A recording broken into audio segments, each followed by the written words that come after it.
Good morning dear students. आज हम विषय हिंदी व्याकरण का पार्ट या टॉपिक हमारा चित्र वर्णन। आइए हम जानते हैं कि चित्र वर्णन क्या होता है और हमारी कक्षा की दृष्टि से चित्र वर्णन की क्या उपयोगिताएं और चित्र वर्णन को कैसे लिखा जाता है और चित्रों को कैसे हम बढ़िया तरीके से हमारे विषय वस्तु के आधार पर, हमारे पाठ के आधार पर उसको अच्छी तरह से लिख सकते हैं। ये सारी जानकारी आज हम इस वर्णन के माध्यम से जानने का प्रयास करें। सबसे पहले हम जानते हैं कि चित्र वर्णन किसे कहते हैं। आमतौर पर या हम सामान्य परिभाषा के अंदर चित्र वर्णन को कह सकते हैं कि किसी चित्र के बारे में अपने विचार प्रकट करना, ये चित्र वर्णन कहलाता है। कोई भी आपके सामने पिक्चर्स आ गई, उस चित्र को देखा और उसके बारे में हम जो भी बतलाते हैं या उसके बारे में अपने विचार लिखते हैं, वो सारे के सारे चित्र बन गए। यानी चित्र को देखकर उसके बारे में लिखना, ये चित्र वर्णन कहलाता है। देखिए, चित्र प्रकृति के बारे में कोई भी हो सकता है। हमारे सामने जो भी दिखलाई देता है वो सारा का सारा एक आवरण के अंतर्गत पूरे चित्र हैं जो अलग अलग दृष्टि में दिए जाते हैं। परीक्षा के अंतर्गत एक पर्टिकुलर टॉपिक दिया जाता है, किसी एक विशेष तौर पर आपको एक चित्र दिया जाता है। उस चित्र को आपको देखकर उसमें दी गई सारी विषय वस्तु को या उसके पात्र या विषय वस्तु को देखकर उनके बारे में लिखना, ये सारे के सारे चित्र वर्णन की श्रेणी में आते हैं। कहते हैं कि जब भी आप चित्र वर्णन करें तो हमारे जो पाठ्य पुस्तक के दिए गए नियमों के आधार पर ही चित्र वर्णन करना चाहिए, क्योंकि हमारे जब भी क्वेश्चन आता है तो उसमें स्पष्ट लिखा होता है कि निम्नलिखित चित्र को देखकर उसके बारे में अपने विचार को व्यक्त करते हुए जिसकी शब्द सीमा 25 से 30 या 30 से 40 या 40 से 50 शब्द, इस प्रकार के शब्द सीमा में बांधकर ही आपको वर्णन करने के लिए किया जाता है। मैंने आपको कुछ या मोटी मोटी बातें या मोटी मोटी जो बिंदु हैं जो यहाँ बतलाने का प्रयास करूंगा कि कौन कौन सी ऐसी बातें जिनको बिल्कुल ध्यान रखना चाहिए। इन बातों को ध्यान रखकर हम एक बढ़िया तरीके से चित्र का वर्णन कर सकते हैं, जिनको हम एक एक बात को भी जानने का प्रयास करते हैं।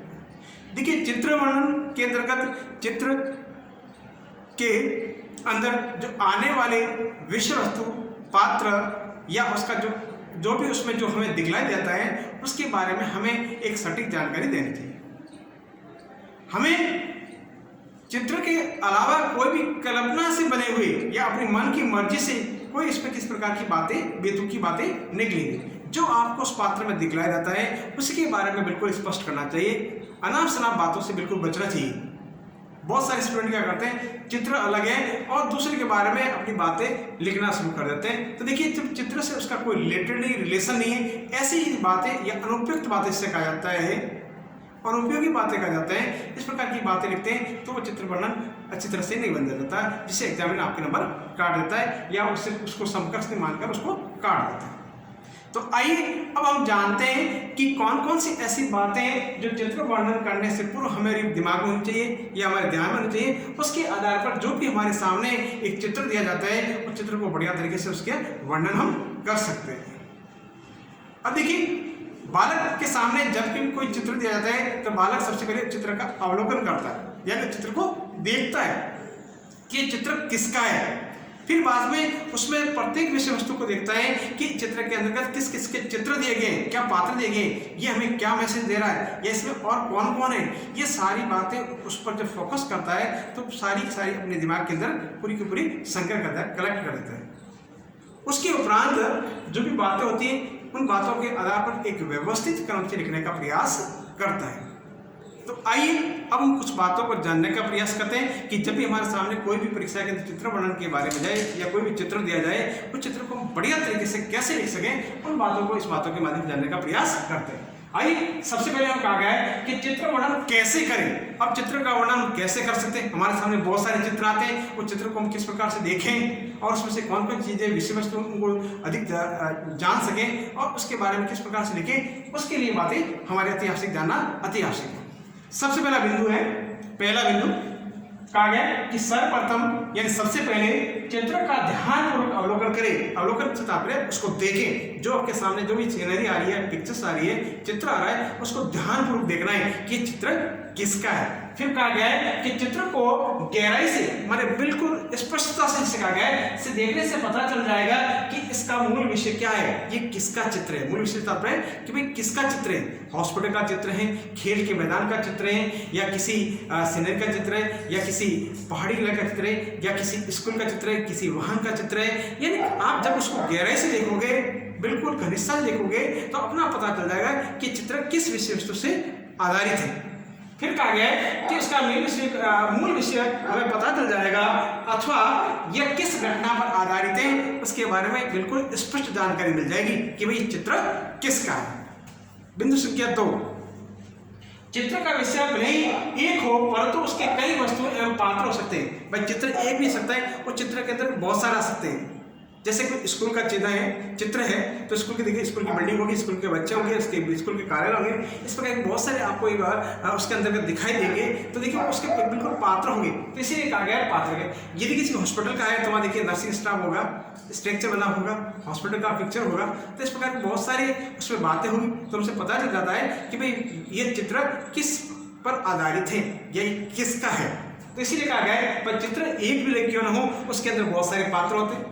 बिल्कुल, यदि आपके सामने एक पेड़ का भी चित्र है तो देखिए पेड़ पर बैठने वाले पशु पक्षी भी दिखाई देंगे, सॉरी पक्षी दिखाई देंगे। तो इस प्रकार से और भी उस पर कुछ ऐसी वस्तु होती जो उसका आसपास में जैसे घास है वो भी दिखलाई जाती है, यानी आसपास का पूरा आवरण बना होता है। तो इसीलिए कहा गया है कि भाई भले ही एक विषय क्यों हो, लेकिन उसके पात्र, उसके कैरेक्टर, उसके चरित्र, उसके आसपास की जो विषय वस्तु और भी हो सकती है।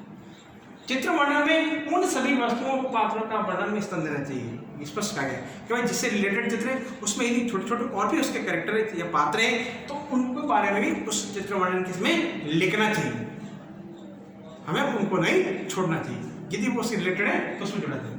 फिर देखिए बिंदु संख्या 3 है, चित्र वर्णन की भाषा सरल एवं प्रभावपूर्ण एवं रोचक होनी चाहिए। बिल्कुल स्पष्ट है कि जब भी आप चित्र का वर्णन के उसमें भाषा बिल्कुल क्लिष्ट होनी चाहिए, साफ सुथरी होनी चाहिए, सामान्य भाषा का प्रयोग होना चाहिए, जिससे आम जन को आराम से पता चले कि भाई इस चित्र के बारे में क्या क्या लिखना चाहता है।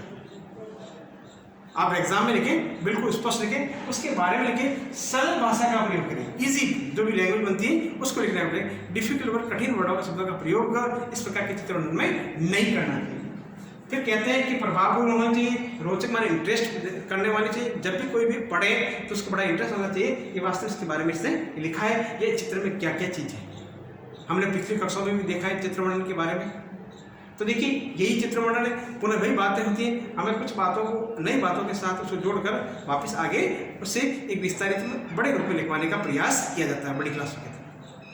तो इसलिए कहा गया है कि रोचक भी होना चाहिए, विषय या घटना का आडंबरपूर्ण या उसका बनावटीपन नहीं होना चाहिए, आलतू फालतू नहीं होना चाहिए, आडंबर वाला नहीं होना चाहिए, उससे बचना चाहिए। उसमें किसी प्रकार की मिलावटीपन या कोई बातें नहीं, जो आपको चित्र में दिखलाई देती है स्पष्ट बातें, उन्हीं बातों को लिखना चाहिए। इसलिए कहा गया है कि घटना का आडंबरपूर्ण वर्णन नहीं करना चाहिए, उसमें ऊटपटांग बातें बिल्कुल लिखनी भी चाहिए, अनाप शनाप लिखनी चाहिए नहीं, कल्पना से बनी हुई नहीं लिखनी चाहिए। जो उसमें दिखलाई देता है उन्हीं बातों को आप एक क्रमबद्ध तरीके से, जो भी चित्र वर्णन के तहत लिखा जाता है वो एक क्रमबद्ध तरीके से, व्यवस्थित तरीके से लिखना चाहिए। फिर कहा गया कि चित्र का वर्णन, बिंदु संख्या 4, चित्र का वर्णन निर्धारित शब्द सीमा में ही करना चाहिए।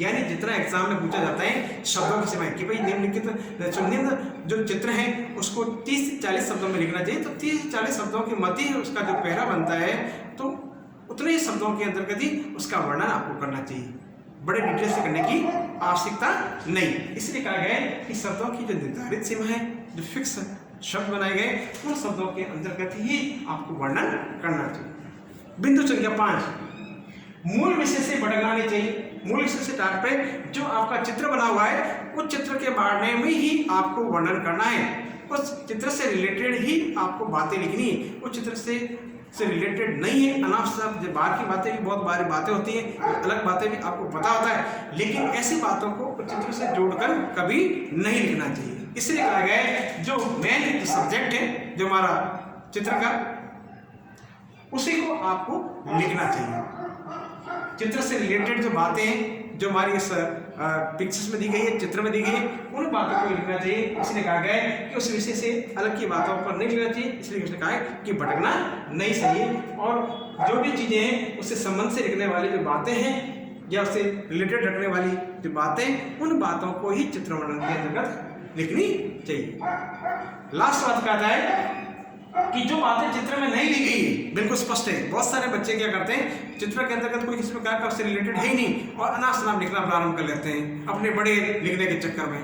तो आपको भाई जो बातें उससे रिलेटेड नहीं है, चित्र से कोई रिलेटेड नहीं है, उन बातों को बिल्कुल नहीं लिखना चाहिए। यानी चित्र से जो मैच खाती हो, चित्र से रिलेटेड हो, चित्र में आपको दिखलाई देती हो, उन्हीं बातों को हमेशा लिखनी चाहिए। कहते हैं उनके बारे में अपनी कल्पना के आधार पर वर्णन करना उचित नहीं माना जाता, अतः इस प्रवृत्ति से बचना चाहिए। बिल्कुल स्पष्ट कहा गया है कि जब भी आप चित्र वर्णन करें तो उसमें किसी प्रकार की अपने दिमाग से कल्पना नहीं करनी है, इमेजिन आपको बिल्कुल करना नहीं। ज्ञानी उस चित्र के अंदर का जो दिखलाई देता है उसी के आधार पर निम्नलिखित बातों को मद्देनजर रखते हुए हमें एक बढ़िया सा चित्र वर्णन करना चाहिए। परीक्षा के अंतर्गत जब भी आपको चित्र वर्णन के लिए पूछा जाता है तो एक बढ़िया चित्र दिया जाता है और उसके नीचे उसके बिल्कुल उसके निर्देश दिए जाते हैं। उसके लिए नीचे ऑलरेडी क्वेश्चन लिखा जाता है कि निम्न चित्र को देखकर उसमें अभिव्यक्ति के आधार पर या अपने मन के विचारों के आधार पर निम्नलिखित चित्र के 25 शब्दों में इसका वर्णन कीजिए। तो आपको वर्णन करना है। वर्णन करने के लिए मैंने आपको सामने लगभग 6 बिंदु बताए गए। इन 6 बिंदु के अंदर विभिन्न प्रकार की जो जानकारी है, इन जानकारियों को आप मद्देनजर रखते बहुत ही बढ़िया तरीके से चित्र का वर्णन करना चाहिए। अब देखिए, चित्र वर्णन के अंतर्गत जो हम करते हैं वो सारी की सारी बातें एक लोगों के मध्य में भाव संप्रेषण का प्रभाव बढ़ाता है, आपसी वार्तालाप का बात बढ़ाता है एक तरह से। इसीलिए चित्र वर्णन को हमारी परीक्षाओं के अंतर्गत लिया जाता है, क्योंकि बालक की बुद्धि की तृष्णा इसके द्वारा जांच की जाती है कि बालक अपने विचारों किस प्रकार से अभिव्यक्त कर सकता है। तो देखिए, ये जो मुख्य रूप से चित्र वर्णन के कुछ बिंदु जिसके आधार पर हम चित्र का वर्णन कर सकते हैं। और भी जो बातें जो आपको हम व्हाट्सएप ग्रुप के माध्यम से, टेक्स्ट मैसेज के माध्यम से और बताने का प्रयास करेंगे। और भी हमारे जो एग्जाम के अंदर जो एग्जाम्पल है वो भी आपको मैं व्हाट्सएप के माध्यम से भेजने का प्रयास करूँ। उसके उपरांत भी आपसे इससे रिलेटेड आपको अंडरस्टैंड नहीं हो रहा है, समझ में नहीं आ रहा है, तो आप मुझे वापस अपने व्हाट्सएप ग्रुप के माध्यम से पूछ सकते हैं, या टेक्स्ट मैसेज के माध्यम से, या पर्सनली मैसेज के माध्यम से के बारे में पूछ सकते हैं। और भी इसके बारे में डिटेल से जानकारी आपको मैं पर्सनली बता सकता हूँ। क्लियर? Thank you.